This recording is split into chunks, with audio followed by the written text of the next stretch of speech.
আল্লাহ নবী যখন মদিনায় রাষ্ট্র গঠন করলেন, নবীজির সারা জীবনের একটা আমল ছিল, একটা অভ্যাস ছিল যে নবীজির সামনে যখন কোনো মাইয়েত আসতো জানাজা পড়ানোর জন্য, তো আল্লাহ নবী জিজ্ঞাসা করতেন যে এই যে যেই লোকটা মারা গিয়েছে, যার জানাজা আমি পড়ব, সে কি কোনো ঋণ রেখে মারা গিয়েছে? যদি প্রশ্নের জবাব হতো যে হ্যাঁ সে ঋণ রেখে গেছে, আল্লাহ নবীর দ্বিতীয় প্রশ্ন হতো হাল তারাকা ওয়াফাআন। প্রথম প্রশ্ন হতো হাল তারাকা দাইনান, সে কি কোনো ঋণগ্রস্ত অবস্থায় মৃত্যুবরণ করেছে? যদি লোকেরা বলতো যে হ্যাঁ তার ঋণ আছে, দ্বিতীয় প্রশ্ন হতো হাল তারাকা ওয়াফাআন, সে কি তার ঋণ পরিশোধ করার কোনো ব্যবস্থা রেখে গেছে? কোনো সম্পত্তি আছে যে সম্পত্তি দিয়ে তার ঋণ পরিশোধ হবে?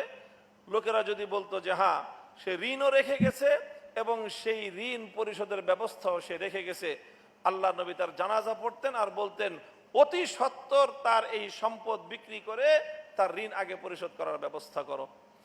আর যদি প্রশ্নের জবাব দেওয়া হতো যে সে ঋণ রেখে গিয়েছে কিন্তু সে ঋণ পরিশোধ করবার কোনো ব্যবস্থা রেখে যায়নি, তখন রাসূল আকরাম সাল্লাল্লাহু আলাইহি ওয়াসাল্লাম যেটা করতেন, তিনি বলতেন সাল্লু আলা সাহিবিকুম।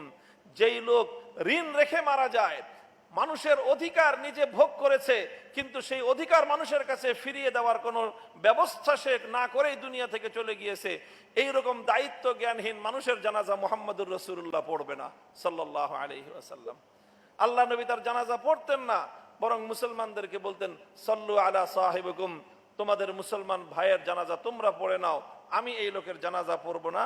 কারণ সে দায়িত্ব জ্ঞানহীনতার পরিচয় দিয়েছে, সে আরেকজন মানুষের অধিকার নিয়ে এসে নিজে ভোগ করেছে কিন্তু তার অধিকারটুকু তাকে ফিরিয়ে দেওয়ার মতো ঋণ গ্রহণ করেছে কিন্তু ঋণ পরিশোধ করবার মতো কোনো ব্যবস্থা রেখে যায় নাই। আল্লাহ নবী তার জানাজা পড়তেন না। এটা ছিল কতদিন? যতদিন পর্যন্ত আল্লাহ নবী মদিনায় পূর্ণাঙ্গ স্টেট ঘোষণা না করেছেন তার আগ পর্যন্ত।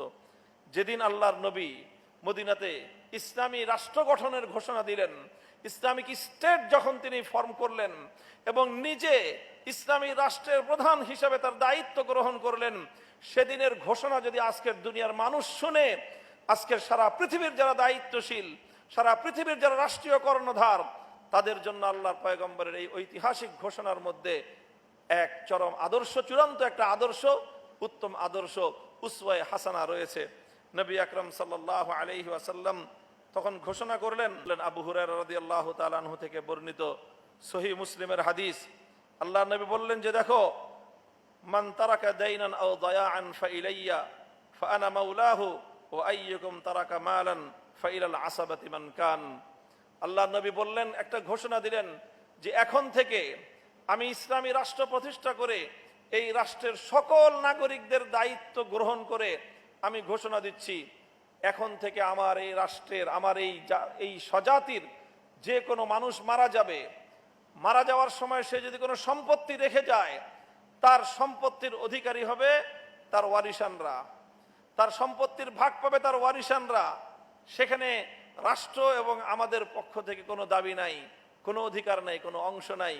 কিন্তু কেউ যদি কোনো ঋণ রেখে মারা যায়, কেউ যদি কোনো ঋণ রেখে মারা যায়, অথবা কেউ যদি এমন কোনো ব্যক্তিকে রেখে মারা যায় যার মৃত্যুর পরে সেই ব্যক্তির ভরণ পোষণ গ্রহণ করবার মতো কোনো দায়িত্বশীল নাই, সে এমন কোন নারী রেখে গেছে যাকে কাল্লান, যার বাবাও নেই, ভাইও নেই, সন্তানও নেই, এই ধরনের নারীদেরকেই সাধারণত কাল্লুন বলা হয়। আর দয়া শব্দ এসেছে কোনো বিধবা স্ত্রী রেখে গিয়েছে যার স্বামীর মৃত্যুর পরে তার ভরণ পোষণের দায়িত্ব গ্রহণ করবার মতো কেউ নেই।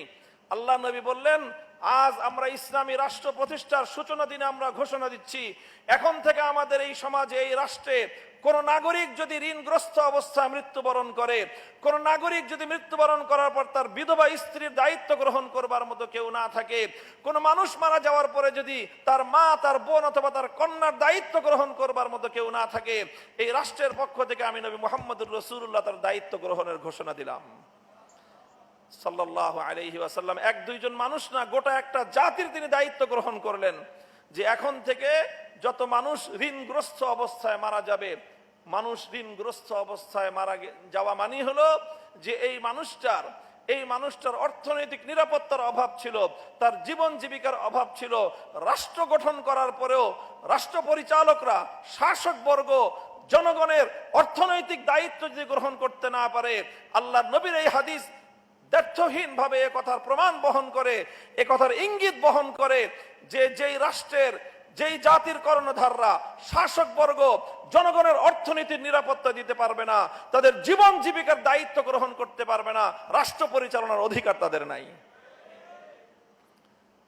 আমি জানি না এত বড় ঘোষণা পৃথিবীর আর কোন রাষ্ট্রনায়ক দিতে পারে কিনা, যে তোমরা যা রেখে যাবা, সম্পত্তি রেখে গেলে আমার কোনো কথা নাই, কিন্তু ঋণ রেখে যাও, লোন রেখে যাও, দায় যদি রেখে যাও, আমি মাথা পেতে কাঁধের উপর সকল জাতির, গোটা জাতির দায় আমি নিজে গ্রহণ করলাম। রাসূল আকরাম সাল্লাল্লাহু আলাইহি ওয়াসাল্লামের এই সকল নীতি আদর্শের কারণেই যে নবীজি সুবিধা গ্রহণ করার সময় আগে ছিলেন না, দায় গ্রহণ করার সময় সকলের সর্বাগ্রে ছিলেন। রাষ্ট্র তো এমনই হওয়া চাই যে নাগরিকদের কাছ থেকে শুধুমাত্র সুবিধা গ্রহণ করবে না, শুধু ট্যাক্স গ্রহণ করবে না, নাগরিকদের কাছ থেকে রক্ত শোষণ করে তাদের কাছ থেকে শুধু রেভিনিউ কালেকশন করবে না, বরং গোটা দেশের সকল জনগণের অর্থনৈতিক জানমাল, ইজ্জত, আবরুর প্রতিটি নিরাপত্তার দায়িত্ব গ্রহণ করে এই ঘোষণা দিবে যে আমার রাষ্ট্রের কোনো মানুষ যদি না খেয়ে মারা যায়, আমার রাষ্ট্রের কোনো নাগরিক যদি অভাবে থাকে, আমার রাষ্ট্রের কোনো একটি মানুষ যদি কোনো ধরনের বৈষম্যের শিকার হয়, আমি রাষ্ট্রপ্রধান হিসেবে তার দায়িত্ব গ্রহণ করলাম। হযরত ওমর ফারুক রাদিয়াল্লাহু তাআলা আনহুর সেই ঘোষণা তো ইতিহাসের মধ্যে স্মরণীয় হয়ে আছে, কোট করা হয়। তিনি বলেছিলেন, ওয়াল্লাহি লাউ আন্না বাগালাতান আসরাত আলা শাত্তিল ফুরাক লাখিফতু আন ইয়াসআলানি আল্লাহু আনহা লিমা লাম উসাউবিলাহা তারিক। আল্লাহর কসম খেয়ে বলি, যদি সেই সুদূর ফোরাতের তীরে একটি গাধা রাস্তায় পথ চলবার সময় রাস্তা এলোমেলো এবড়ো থেবড়ো হওয়ার কারণে যদি সে হোঁচট খেয়ে একটা গাধা ব্যথা পায়, আমি আশঙ্কা করি কিয়ামতের দিন আল্লাহর কাছে আমার জবাবদিহিতার কাঠগড়ায় দাঁড়িয়ে যেতে হবে। লিমালা মুসাউবিলাহাত তরিক, আমি কেন সেই গাধাটার চলাচলের রাস্তাটাকে মসৃণ সমতল করে দিতে পারি নাই, অথচ আমি রাষ্ট্রের দায়িত্ব গ্রহণ করেছি।